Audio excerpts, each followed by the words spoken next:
하나님의 말씀이 영혼의 양식이라면 기도는 영혼의 호흡입니다. 하루의 시작을 말씀과 기도로 연다면 우리의 영혼은 날로 건강해질 것입니다.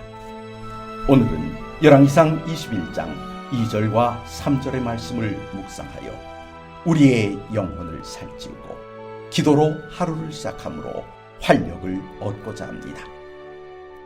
아합이 나봇에게 말하여 이르되 내 포도원이 내 왕궁 곁에 가까이 있으니 내게 주어 채소밭을 삼게 하라.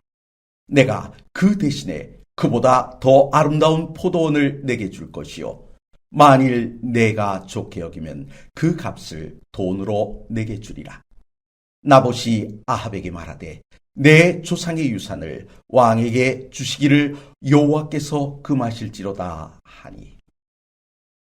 하나님께서 우리에게 복을 주시는 방법이 무엇인지 아십니까? 그것은 땅을 주시는 것입니다. 태초에 천지를 창조하실 때의 상황을 살펴보십시오. 사람을 지으시기 전 먼저 사람이 거할 땅과 그 땅에 필요한 모든 것들을 창조하셨습니다. 그렇게 하신 후 사람을 지으셨고 그 모든 것들을 누리며 살게 하셨습니다. 애굽에서 종살이하던 이스라엘을 불러내신 후 그들에게 주신 것도 가나안이란 땅이었습니다. 가나안을 12로 나누어 12지파에게 배분하시고 각 지파는 그 땅을 각 가족들에게 나누어 주었습니다. 그리고 그 땅을 팔 수 없게 하셨고 혹시 피치 못할 사정으로 인해 팔았다 하더라도 희년이 되면 땅을 취득한 사람이 돌려주도록 하셨습니다.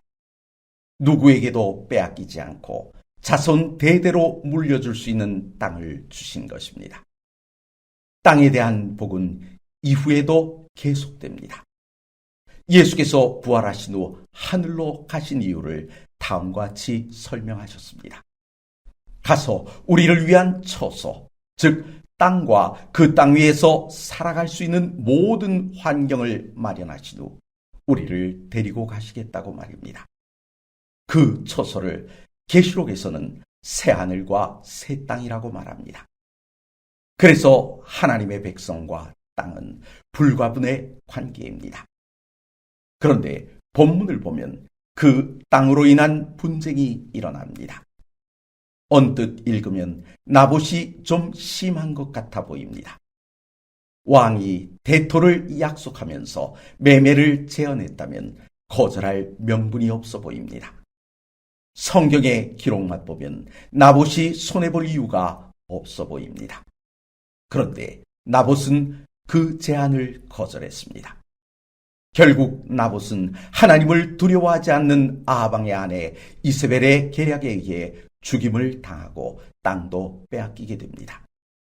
나봇이 왜 그렇게 했을까요? 땅을 주신 분이 하나님이시며 그 땅을 지키라고 명하신 분도 하나님이시기 때문입니다.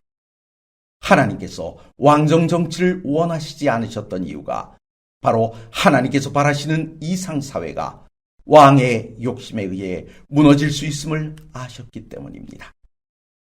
말씀과 기도로 하루를 시작하려 하시는 성도 여러분, 우리는 매일 매 순간 많은 결정을 할 수밖에 없습니다. 하지만 우리의 결정이 하나님의 뜻과 어긋나게 되면 결국 하나님의 섭리는 깨어지고 우리에게 불행이 찾아오게 됩니다. 작은 결정 하나라도 소중한 이유가 바로 여기에 있는 것입니다. 이 시간 하나님의 뜻을 바로 알아 하나님의 섭리를 따름으로 하나님께서 우리를 위해 준비하신 복을 받아 누리게 되시는 귀한 아침이 되시길 간절히 바랍니다.